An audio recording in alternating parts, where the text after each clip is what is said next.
നമസ്കാരം.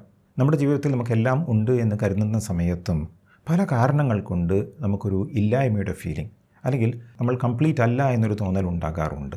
പ്രശ്നങ്ങൾ തീർന്നാലും നമുക്ക് നമ്മുടേതായിട്ടുള്ള ഒരു ശാന്തത അനുഭവപ്പെടുന്നില്ല. ഒന്ന് തീർന്നാൽ മറ്റൊരു പ്രശ്നം നമ്മുടെ ജീവിതത്തിൽ ഉണ്ടായിക്കൊണ്ടേയിരിക്കുന്നു. അങ്ങനെ സന്തോഷവും സമാധാനവും വേണം എന്ന ആഗ്രഹത്താൽ നമ്മൾ ഓടിക്കൊണ്ടേയിരിക്കുകയാണ്. എന്തോ ഉണ്ട് എന്ന് നമുക്കറിയാം. ആ ഉണ്ട് എന്ന ഫീലിംഗ് ആണ് നമ്മളെ ഓടാൻ പ്രേരിപ്പിക്കുന്നത്. പക്ഷേ കൃത്യമായ ലക്ഷ്യസ്ഥാനം നമുക്കറിയാത്തത് കൊണ്ട് നമ്മൾ ഓടിക്കൊണ്ടേയിരിക്കുന്നു, അങ്ങനെ തളർന്നുകൊണ്ടേയിരിക്കുന്നു. അപ്പോൾ യഥാർത്ഥ സന്തോഷവും ശാന്തിയും എവിടെയാണ് ലഭിക്കുക എന്ന ഒരു ചോദ്യത്തിൽ നിന്നാണ് നമ്മളെല്ലാവരും ജ്ഞാനമാർഗത്തിലേക്ക് എത്തുന്നത്. ജ്ഞാനം എന്ന് പറഞ്ഞാൽ വെളിച്ചമാണ്. അന്ധകാരമാകുന്ന നമ്മുടെ മനസ്സിൽ വെളിച്ചം വീശുന്നതാണ് ജ്ഞാനം. നമ്മുടെ എല്ലാവിധ പ്രശ്നങ്ങൾക്കും ഒറ്റമൂലിയായി ഉപയോഗിക്കാൻ കഴിയുന്ന ഒരു കാര്യമാണ് ഭഗവാൻ ശ്രീ രമണ മഹർഷി അരുളി ചെയ്തത്. ഞാൻ ആര് എന്ന് കണ്ടെത്തുന്ന ജ്ഞാനമാർഗം. ഹു എം ഐ എന്നന്വേഷിക്കാനാണ് അദ്ദേഹം അരുളി ചെയ്തത്. ഞാൻ ആര് എന്നന്വേഷിക്കാൻ എന്താണ് ഇത്രയുള്ളത് എന്ന് നമ്മളെല്ലാവരും കരുതും. കേൾക്കുമ്പോൾ ഒരു ചോദ്യം ചെയ്യൽ പോലെ തോന്നുന്നു. പക്ഷേ യഥാർത്ഥത്തിൽ ഇത് ചോദ്യം ചെയ്യലല്ല. It is not questioning, it is enquiring. ഒരു അന്വേഷണമാണ്. It is investigating. ആരായലാണ്. ഞാൻ ആര് എന്ന് കണ്ടെത്താനുള്ള ഒരു യാത്രയാണ് നമ്മുടെ ഉള്ളിലേക്കുള്ള യാത്ര. ഇതിൽ പലർക്കും വ്യക്തതയില്ല. ഇതെത്ര കേട്ടാലും വ്യക്തത വരാത്ത ഒരു കാര്യമായി പലരും പറയാറുണ്ട്. അതുകൊണ്ടാണ് ഭഗവാൻ ഉള്ളതു 40 29 ശ്ലോകത്തിൽ കൃത്യവും വ്യക്തവുമായി പറയുന്നത് എങ്ങനെയാണ് ഈ പ്രോസസ്സ് ചെയ്യുക എന്ന്. മഹർഷി ഈ വേഴ്സ് തുടങ്ങുന്നത് ഞാൻ എൻ്റെ വായാൽ നവിലാതെന്ന് പറഞ്ഞുകൊണ്ടാണ്. ഞാൻ എന്ന് വായ കൊണ്ട് ഉച്ചരിക്കരുത്. ഞാൻ എന്ന് വായ കൊണ്ട് ഉച്ചരിക്കാതെയാണ് ഈ പ്രോസസ്സ് ചെയ്യേണ്ടത് എന്ന് വ്യക്തമാക്കുന്നു. അപ്പോൾ സെൽഫ് എൻക്വയറി അഥവാ ആത്മവിചാരം ഞാൻ എന്ന് വായ കൊണ്ട് ഉച്ചരിക്കലല്ല, ഞാൻ എന്ന് മനസ്സിൽ വീണ്ടും വീണ്ടും ആവർത്തിച്ച് പറയലല്ല. അങ്ങനെ പറഞ്ഞു കഴിഞ്ഞാൽ നമ്മൾ എത്തേണ്ടിടത്ത് എത്തുകയില്ല എന്നർത്ഥം. ഹൃദയ കേന്ദ്രത്തിലേക്ക് നമുക്ക് ലയിക്കാൻ സാധിക്കുകയില്ല എന്നാണ് അർത്ഥം. പക്ഷേ ഒരു സംശയം വരാൻ സാധ്യതയുള്ളത് ഹു എം ഐ എന്ന പുസ്തകത്തിൽ മഹർഷി തന്നെ പറയുന്നു, even if one constantly thinks I or I am that I, one will be led to that place എന്ന്. നിരന്തരം ഞാൻ എന്ന് ചിന്തിച്ചാൽ അവിടേക്ക് എത്തും, ഹൃദയത്തിലേക്ക്, നമ്മുടെ സ്വത്വത്തിലേക്ക്. അപ്പോൾ ഈ പറഞ്ഞ രണ്ട് കാര്യങ്ങളും പരസ്പര വിരുദ്ധമായി ആദ്യം കേൾക്കുമ്പോൾ തോന്നിയേക്കാം. എങ്ങനെ മനസ്സിലാക്കാൻ സാധിക്കും? 2 വഴികളുണ്ട്. ഒന്ന്, തുടക്കക്കാർക്ക്, ബിഗിനേഴ്സിന് ഞാൻ എന്ന ചിന്ത മറ്റെല്ലാ ചിന്തകളെയും ഇല്ലായ്മ ചെയ്യും എന്ന കാര്യത്തിൽ സംശയമില്ലല്ലോ. നമുക്ക് കണ്ടമാനം ചിന്തകൾ വരുന്ന സമയത്ത് ആ എല്ലാ ചിന്തകളിൽ നിന്നും ഞാൻ എന്നൊരൊറ്റ ചിന്തയിലേക്ക് മനസ്സിനെ ഉറപ്പിക്കാൻ ശ്രമിച്ചാൽ തീർച്ചയായും മറ്റെല്ലാ ചിന്തകളും ഇല്ലാതെയാകും. അപ്പോൾ ഞാൻ എന്ന ചിന്തയാണെങ്കിൽ പോലും ആ ചിന്തയ്ക്ക് മറ്റെല്ലാ ചിന്തകളെയും ദൂരീകരിക്കാനുള്ള ഒരു കഴിവുണ്ട്. അങ്ങനെ ഏകാഗ്രമായ ഒരു മനസ്സ് നമുക്ക് പ്രദാനം ചെയ്യും ഈ ഞാൻ എന്ന ചിന്ത. രണ്ടാമത്തെ കാര്യം, മഹർഷി ഉദ്ദേശിക്കുന്നത് ഞാൻ എന്ന ചിന്ത കൊണ്ട് ഒരു ഡീപ്പർ സെൻസ് ഓഫ് ഐ ആണ്. അതായത് അഹം സ്ഫുരണ എന്ന് പറയും. So you have to contemplate on the deeper meaning of I. ഈ ഞാൻ എന്ന ഒരു പൊരുൾ നമ്മുടെ ഉള്ളിലുണ്ടല്ലോ, അതിലേക്ക് നമ്മൾ മനസ്സിനെ ഉറപ്പിച്ച് വെക്കണം. അവിടെ ചിന്തയല്ല പ്രധാനം, ആ ഫീലിങ്ങിലേക്ക് നമ്മൾ നമ്മുടെ ശ്രദ്ധയെ കൊണ്ടുപോകണം എന്നർത്ഥം. നമുക്കെല്ലാവർക്കും ഞാൻ ബ്രഹ്മമാകുന്നു എന്ന ഒരു സത്യം ഉള്ളിൽ ഉണ്ട്. അതിലേക്ക് എത്തണമെങ്കിൽ ആദ്യം ഞാൻ എന്ന വസ്തുതയിലേക്ക് നമ്മൾ മനസ്സിനെ അടുപ്പിക്കണം എന്നാണ് അർത്ഥം. ശ്ലോകത്തിൻ്റെ 2ാം ഭാഗത്തിൽ ഉൾ ആഴ്മനത്താൽ എന്ന് പറയുന്നു. ഞാൻ എൻ്റെ വായാൽ നവിലാത് ഉൾ ആഴ്മനത്താൽ. ഉൾ ആഴ്മനത്താൽ എന്ന് പറഞ്ഞാൽ ഉള്ളിലേക്ക് ആഴ്ന്നിറങ്ങിക്കൊണ്ട്, with an inward sinking mind. അതായത് away from the outer world, അന്തർമുഖമായി, ഇൻട്രോവേർഷൻ എന്ന് പറയാം. ഇവിടെ ഔട്ടർ വേൾഡ് എന്ന് പറയുമ്പോൾ പഞ്ചേന്ദ്രിയങ്ങളിലൂടെ നമ്മൾ ആഗിരണം ചെയ്യുന്ന വസ്തുക്കൾ മാത്രമല്ല, മനസ്സും ഔട്ടർ വേൾഡായി കാണണം. ഈ ശരീരവും മനസ്സും എല്ലാം പുറമേയുള്ള വസ്തുക്കളാണ് എന്ന് മനസ്സിലാക്കിക്കൊണ്ട് വേണം ബാഹ്യ വസ്തുക്കളിൽ നിന്നും, ശരീരത്തിൽ നിന്നും, മനസ്സിൽ നിന്നും നമ്മൾ ശ്രദ്ധയെ ഉള്ളിലേക്ക് കൊണ്ടുപോകാൻ. സാധാരണയായി നമ്മുടെ മനസ്സിൻ്റെ ഒരു രീതി എന്ന് പറഞ്ഞാൽ പുറമേയുള്ള വ്യക്തികളും വസ്തുക്കളും എല്ലാമാണ്. പല കാര്യങ്ങളിലേക്കും നമ്മുടെ മനസ്സ് പോയിക്കൊണ്ടേയിരിക്കും. ആത്മവിചാരത്തിനിരിക്കുമ്പോൾ ഉൾ ആഴ്മനത്താൽ, ഉള്ളിലേക്ക് ആഴ്ന്നിറങ്ങുന്ന മനസ്സോടെ എന്ന് അർത്ഥമാകുന്നു. എങ്ങനെയാണ് ഉള്ളിലേക്ക് ആഴ്ന്നിറങ്ങുക? ഇതിൻ്റെ സൂചന ഗുരുവാചക കോവയിൽ പറയുന്നു. When the souls, by enquiring whence am I or who am I, turn and go back to their source along the way they came. ഈ അന്വേഷണം തുടരുമ്പോൾ മനസ്സ് വന്ന വഴിയിലൂടെ അതിൻ്റെ ഉറവിടത്തിലേക്ക് മടങ്ങണം എന്നാണ് സൂചന. അപ്പോൾ മനസ്സുകൊണ്ട് നമ്മൾ നമ്മുടെ സ്വത്വത്തെ വിഷ്വലൈസ് ചെയ്യാൻ പാടില്ല, ഇമാജിൻ ചെയ്യാൻ പാടില്ല. അങ്ങനെ വരുമ്പോൾ വീണ്ടും ബഹിർമുഖമായി മാറും. അന്തർമുഖമാണെങ്കിൽ മനസ്സ് അതിലേക്ക് തന്നെ ആഴ്ന്നിറങ്ങണം. ഇതാണ് സൂചന. പിന്നെ പറയുന്നു ഞാൻ എൻറെങ്കുന്തും എന നാടുതലേ എന്ന്. ഞാൻ എന്ന് എവിടെ നിന്നാണ് ഒരു തള്ളിച്ചയുണ്ടാകുന്നത് അതന്വേഷിക്കണം എന്നാണ് പറയുന്നത്. ഇവിടെ ഭഗവാൻ ഉന്തും എന എന്നാണ് ഉപയോഗിച്ചത്, ഒരു തള്ളിച്ച എന്നാണ് പറഞ്ഞത്. എന്താണ് ഈ തള്ളിച്ച? ഈ തള്ളിച്ചയാണ് അഹം സ്ഫുരണ. നമുക്ക് ഞാൻ എന്നൊരു ഫീലിംഗ് ഉണ്ടല്ലോ, ആ ഞാൻ എന്ന ഫീലിംഗ്, ഞാൻ ഈ ശരീരമാണ് എന്ന തോന്നൽ, ഞാൻ ഈ മനസ്സാണ് എന്ന തോന്നൽ, ഇതാണ് തള്ളിച്ച. It is the I sense or the feeling of I. വേണമെങ്കിൽ ഐ ത്രോബ് എന്നും പറയാം. തുടിപ്പ്, ഞാൻ എന്ന തുടിപ്പ്, ഹൃദയ തുടിപ്പ് അല്ലെങ്കിൽ ജീവസ്പന്ദനം. ഇതാണ് എപ്പോഴും നമ്മൾ നമ്മളെക്കുറിച്ച് അറിയാൻ ശ്രമിക്കുമ്പോൾ ഉള്ളിൽ നിന്നുണ്ടാകുന്ന ഒരു തള്ളിച്ച. പിന്നെ പറയുന്നു ഞാനെന്നറി. ഇതാണ് ജ്ഞാനം. ജ്ഞാനമാർഗം എന്ന് പറയുന്നത് എന്താണ്? നമ്മുടെ ഉള്ളിൽ ഞാൻ എന്ന ഒരു തള്ളിച്ച എവിടെയാണോ ഉണ്ടാകുന്നത് അവിടേക്ക് മനസ്സുകൊണ്ട് ആഴ്ന്നിറങ്ങി അന്വേഷിക്കുന്നതാണ് ജ്ഞാനം എന്ന് മഹർഷി അടിവരയിട്ട് പറയുന്നു. ഈ തള്ളിച്ച എന്ന് പറയുന്നത് ഒരു ഉദാഹരണ സഹിതം വ്യക്തമാക്കാം. പഴയ കാലത്ത് നമ്മൾ ടേബിളിൻ്റെ മുകളിൽ ഒരു സൺമൈക്ക ഒട്ടിക്കാറുണ്ടല്ലോ. ആ മൈക്ക പശ കൊണ്ട്, ഫെവിക്കോൾ കൊണ്ടാണ് ഒട്ടിക്കുന്നത്. അങ്ങനെ ഒട്ടിക്കുന്ന സമയത്ത് ചിലപ്പോൾ എയർ ബബിൾസ് കുടുങ്ങാൻ സാധ്യതയുണ്ട്. എല്ലാം ഒട്ടിച്ച് കഴിഞ്ഞ ശേഷം കൈകൊണ്ട് നമ്മളൊന്ന് തടവി നോക്കുമ്പോൾ ഒരു ചെറിയ എയർ ബബിൾ ഫീൽ ചെയ്യാം, ഒരു തള്ളിച്ച ഫീൽ ചെയ്യാം. കാരണം എന്താണ്? കൃത്യമായി ഒട്ടിയില്ല. മൈക്ക മേശമേൽ കൃത്യമായി ഒട്ടിയില്ല, അതുകൊണ്ടാണ് ഒരു തള്ളിച്ച തോന്നുന്നത്. സൺമൈക്ക മേശയുമായി കൃത്യമായി ചേർന്നില്ല. അതുപോലെ തന്നെ അഹംസ്ഫുരണ അല്ലെങ്കിൽ ഈ തള്ളിച്ചയുണ്ടല്ലോ, നമ്മുടെ കോൺഷ്യസ്നസ് ബ്രഹ്മവുമായി കൃത്യം ചേരാതിരിക്കുമ്പോഴാണ് ഉണ്ടാകുന്നത്. നമ്മൾ പൂർണ്ണമായും ബ്രഹ്മത്തിൽ ലയിക്കാതിരിക്കുമ്പോൾ നമുക്കൊരു തോന്നലുണ്ടാകുന്നു, ഞാൻ ഒരു സെപ്പറേറ്റ് ബീയിങ് ആണ് എന്ന്. ഞാൻ ഈ ശരീരമാണ്, ഞാൻ ഈ ഇന്ദ്രിയങ്ങളാണ്, ഞാൻ ഈ മനസ്സാണ്, ഞാൻ ഈ പ്രാണനാണ് എന്ന തോന്നലൊക്കെ ഉണ്ടാകുന്നു. അതാണ് തള്ളിച്ച്. നമ്മൾ എന്താണ് വേണ്ടത്? ആ ഒട്ടിച്ചത് ശരിയാകാത്തത് കാരണം വീണ്ടും അന്വേഷണ ബുദ്ധിയോടെ മനസ്സിലേക്ക് ആഴ്ന്നിറങ്ങുമ്പോൾ ആ തള്ളിച്ച നിലയ്ക്കും. ആ തള്ളിച്ച വീണ്ടും കോൺഷ്യസ്നസ് അഥവാ നമ്മുടെ സെൽഫുമായി ലയിക്കും. ഇതാണ് ജ്ഞാനം. വീണ്ടും മഹർഷി പറയുന്നു ആ മന്ത്രി അൻറിത്. പകരം ഞാൻ ഇതല്ല എന്നും നാനാമത് ഞാൻ അതാണ് എന്നും ഉന്നൽ തുണയാം ചിന്തിക്കുന്നത് സഹായകരമാകും. അത് വിചാരമാമാ, എന്നാൽ അത് വിചാരമാകുമോ എന്ന്. ഞാൻ ഇതല്ല എന്ന് പറയുന്നത് നേതി എന്ന നെഗേഷനാണ്. ഞാൻ ഈ ശരീരമല്ല, ഞാൻ ഇന്ദ്രിയങ്ങളല്ല, ഞാൻ മനസ്സല്ല, ഞാൻ പ്രാണനല്ല, ഞാൻ എൻ്റെ കോസൽ ബോഡി കാരണ ശരീരമല്ല എന്നെല്ലാം പറയുന്നത് ഒരു നെഗേഷനാണ്. നേതി എന്ന പ്രോസസ്സാണ്. ഞാൻ അതാണ് എന്ന് പറഞ്ഞാൽ ഐ ആം ദ സെൽഫ്, അല്ലെങ്കിൽ ഐ ആം അവെയർനെസ്, അല്ലെങ്കിൽ ഐ ആം ബ്രഹ്മൺ എന്നൊക്കെ പറയുന്നത് സഹായകമാകും, പക്ഷേ വിചാരമാകില്ല എന്ന് മഹർഷി പറയുന്നു. ഇതിങ്ങനെ പറയാനുള്ള കാരണം ഞാൻ ഈ ശരീരമല്ല, ഞാൻ ഇന്ദ്രിയ വസ്തുക്കളല്ല എന്നും ഞാൻ ബ്രഹ്മമാകുന്നു, I am consciousness, I am the self എന്നെല്ലാം പറയുന്നത് ശരിക്കും മനസ്സ് തന്നെയല്ലേ? അതെ. അപ്പോഴും ആ തള്ളിച്ച അവിടെ തന്നെ അനുഭവപ്പെടുന്നു എന്നാണ് അർത്ഥം. ഇത് പറയണമെങ്കിൽ ഒരു ഞാൻ അവിടെ ഉണ്ടായിരിക്കണം. ഇത് പറയണമെങ്കിൽ ആ തള്ളിച്ചയുണ്ടായിരിക്കണം. ആ തള്ളിച്ച ഇല്ലാതാകുന്നതാണ് ആത്മസാക്ഷാത്കാരം. ആ തള്ളിച്ച ഇല്ലാതാകാൻ നമ്മൾ ചെയ്യേണ്ടതെന്താണ്? കൃത്യമായി വിചാരം ചെയ്യണം. എങ്ങനെ ചെയ്യണം? വായ കൊണ്ട് ഞാൻ എന്നുച്ചരിക്കാതെ ഉള്ളിലേക്ക് ആഴ്ന്നിറങ്ങിക്കൊണ്ട് ഞാൻ എന്ന സ്ഫുരണ, ഞാൻ എന്ന സ്പന്ദനം, ആ തള്ളിച്ച എവിടെ നിന്നുണ്ടാകുന്നു എന്ന് കൃത്യമായി വിചാരം ചെയ്യണം. അതുകൊണ്ടാണ് മഹർഷി പറയുന്നത് ഉന്നൽ തുണയ്യാം, അത് നമുക്ക് സഹായകമാകും. അത് വിചാരമാമാ എന്നവസാനം ചോദിക്കുകയാണ്. അത് വിചാരമാകുമോ? നോ, ഇറ്റ് വോണ്ട് ബിക്കം ആത്മവിചാര എന്നർത്ഥമാണ് നമ്മൾ മനസ്സിലാക്കേണ്ടത്. അപ്പോൾ പ്രധാനമായ ഈ ശ്ലോകത്തിൻ്റെ അർത്ഥം മലയാളത്തിൽ പറയുകയാണെങ്കിൽ വായ കൊണ്ട് ഞാൻ എന്നുച്ചരിക്കാതെ ഉള്ളിലേക്ക് ആഴ്ന്നിറങ്ങുന്ന മനസ്സോടെ ഞാൻ എവിടെ നിന്നാണ് ഉത്ഭവിക്കുന്നത് എന്ന് അന്വേഷിക്കുന്നത് മാത്രമാണ് ജ്ഞാനം. പകരം ഞാൻ ഇതല്ല, ഞാൻ അതാണ് എന്ന് ചിന്തിക്കുന്നത് ഒരു സഹായം മാത്രമാണ്. പക്ഷേ അത് വിചാരമാകുമോ?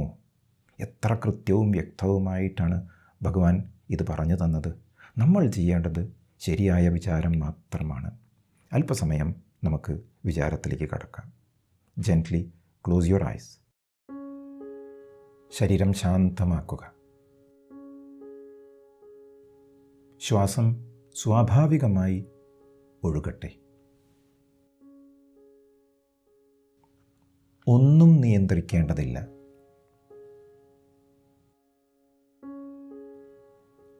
ഇപ്പോൾ ഒരു നിശബ്ദമായ ശ്രദ്ധയിൽ ഇരിക്കാം. ഭഗവാൻ രമണ മഹർഷി പറയുന്നു, വായ കൊണ്ട് ഞാൻ എന്ന് ഉച്ചരിക്കാതെ. സെൽഫ് എൻക്വയറി അഥവാ ആത്മവിചാരം വാക്കുകളല്ല. This meditation is not about words. ഇത് ചിന്തകളല്ല. It is not about thoughts. ഞാൻ ആരാണ് എന്ന് നമ്മൾ ആവർത്തിക്കേണ്ടതില്ല. ശബ്ദമില്ലാതെ, ചിന്തയില്ലാതെ ശാന്തമായി ശ്രദ്ധിക്കുക.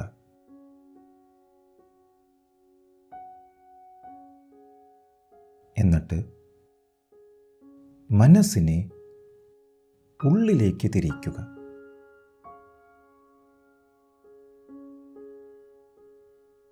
ഉള്ളിലേക്ക് ആഴ്ന്നിറങ്ങുന്ന മനസ്സോടെ എന്ന് മഹർഷി ഉപയോഗിക്കാൻ കാരണം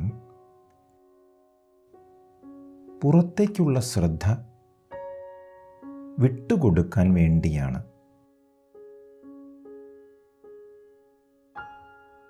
വസ്തുക്കൾ, ആളുകൾ, ചിന്തകൾ ഇവയെല്ലാം വിട്ടേക്കാം. പുറമേയുള്ള കാര്യങ്ങളെ മറന്ന് ഒരു ആഴമുള്ള കിണറ്റിലേക്ക് പതുക്കെ ഇറങ്ങുന്നത് പോലെ, അല്ലെങ്കിൽ സമുദ്രത്തിൻ്റെ ആഴത്തിലേക്ക് മുങ്ങുന്നത് പോലെ മനസ്സ് ഉള്ളിലേക്ക് ആഴ്ന്നിറങ്ങട്ടെ.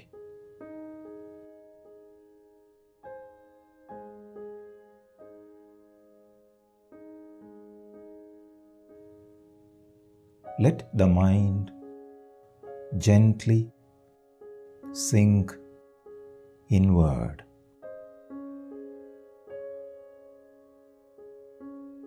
ബലം പ്രയോഗിക്കേണ്ടതില്ല. വളരെ സ്വാഭാവികമായി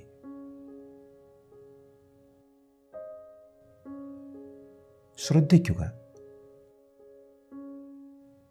ഈ ഞാൻ എന്ന അനുഭവം, ഞാൻ ഉണ്ട് എന്ന ബോധം എവിടെ നിന്നാണ് ഉത്ഭവിക്കുന്നത്?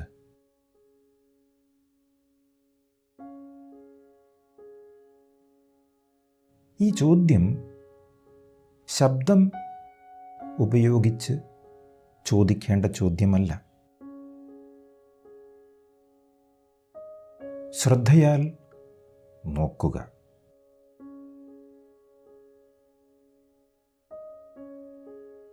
ഒരു ചിന്ത ഉയരുമ്പോൾ അത് പിന്തുടരേണ്ടതില്ല.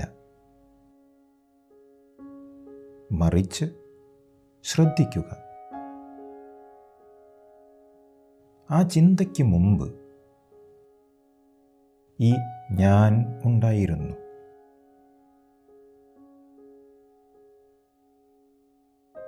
ശബ്ദത്തിന് മുമ്പുള്ള, ചിന്തയ്ക്ക് മുമ്പുള്ള ഈ ഞാൻ എവിടെ നിന്നാണ് ഉയരുന്നത്? അതിൻ്റെ ആരംഭസ്ഥാനം കണ്ടെത്തുക.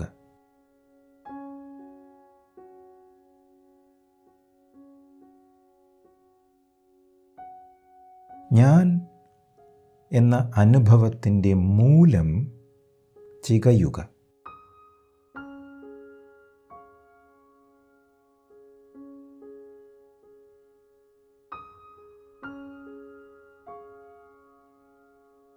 തിരമാലയെ പിന്തുടരാതെ അത് ഉയരുന്ന സമുദ്രത്തെ നോക്കുന്നത് പോലെ ചിന്തകളിൽ ശ്രദ്ധിക്കാതെ ഞാൻ എന്ന അഹം സ്ഫുരണയുടെ മൂലത്തിലേക്ക് ശ്രദ്ധിക്കുക. വീണ്ടും വീണ്ടും ഞാൻ ഉയരുന്നിടം ശ്രദ്ധയോടെ നിരീക്ഷിക്കുക.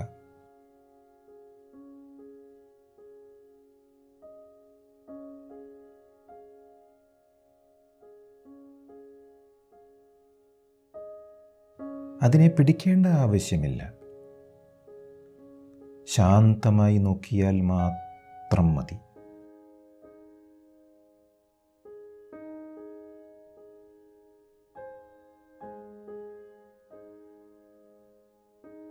അഥവാ മനസ്സ് പുറത്തേക്ക് പോകാൻ ശ്രമിച്ചാൽ ജെന്റ്ലി ബ്രിങ് ഇറ്റ് ബാക്ക്. സാവധാനം തിരിച്ചു കൊണ്ടുവരിക.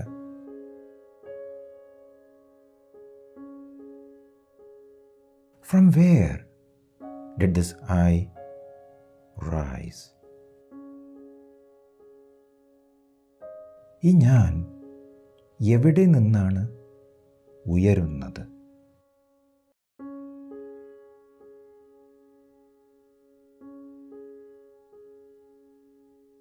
ഒരു ചിന്തയായി മനസ്സിൽ ചോദിക്കാതെ നേരിട്ടുള്ള ശ്രദ്ധയായി നിരീക്ഷിക്കുക.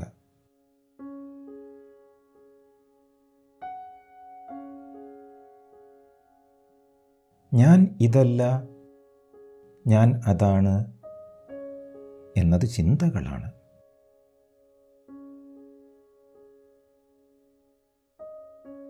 അത് സഹായകമായേക്കാം, എന്നാൽ അത് വിചാരമല്ല.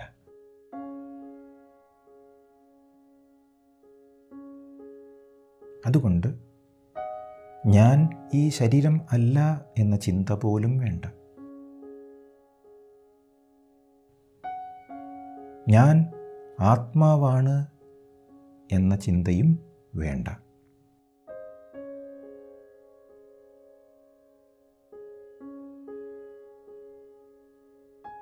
ഞാൻ എന്ന തള്ളിച്ച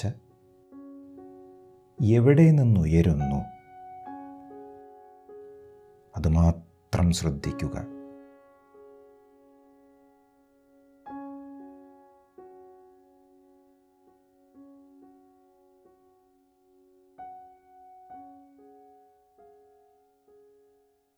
ഒരു പ്രകാശം പോലെ, ഒരു ഉറവ പോലെ, ഒരു ശാന്തമായ സാന്നിധ്യം പോലെ.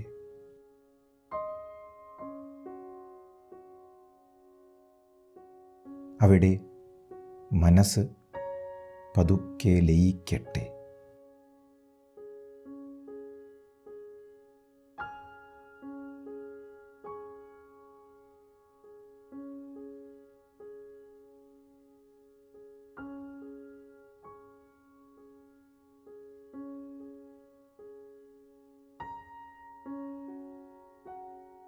ഇതാണ് ഉള്ളിലേക്ക് ആഴ്ന്നിറങ്ങുന്ന മനസ്സോടെ എന്നതുകൊണ്ട് ഭഗവാൻ ഉദ്ദേശിച്ചത്.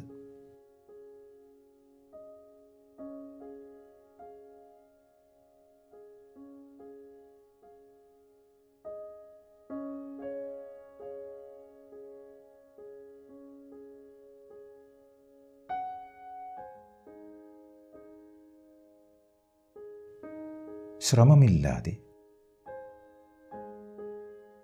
പിടിക്കാൻ ശ്രമിക്കാതെ,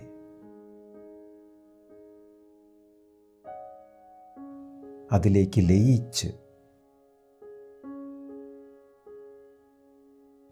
പൂർണ്ണമായി വിശ്രമിക്കുക.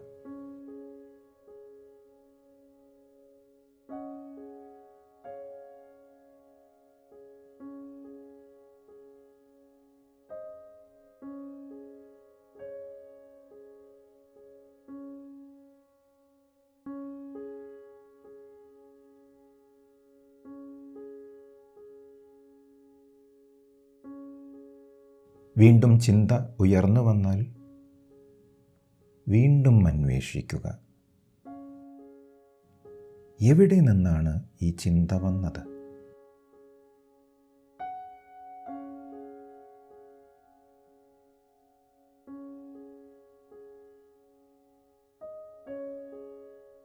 ഞാൻ എന്ന തള്ളിച്ചയിൽ നിന്നാണ്.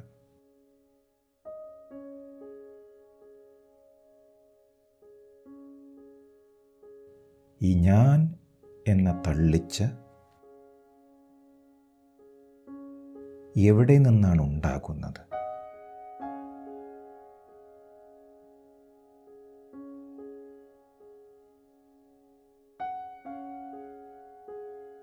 അങ്ങനെ അന്വേഷിച്ച് വീണ്ടും വീണ്ടും മൂലത്തിലേക്ക് തിരിയുക.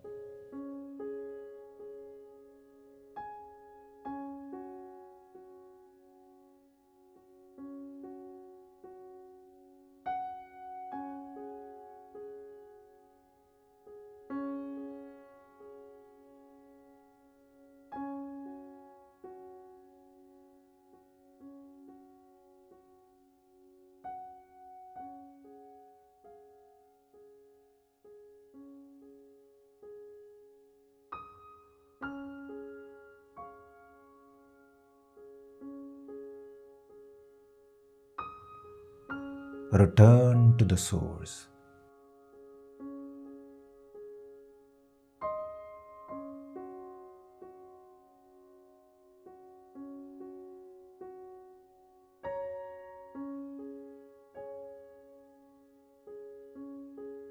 എന്നിട്ട് ഈ ശാന്തമായ ശ്രദ്ധയിൽ വിശ്രമിക്കുക.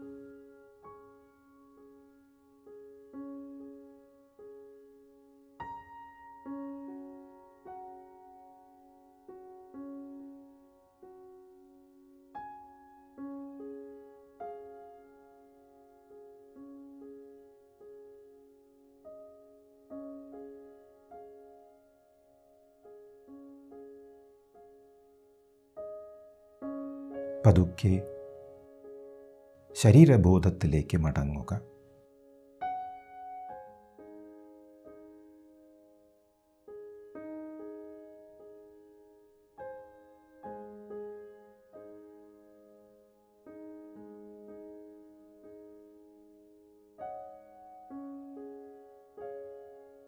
ശ്വാസം ഉള്ളിലേക്കും പുറത്തേക്കും പോകുന്നത് ശ്രദ്ധിക്കുക.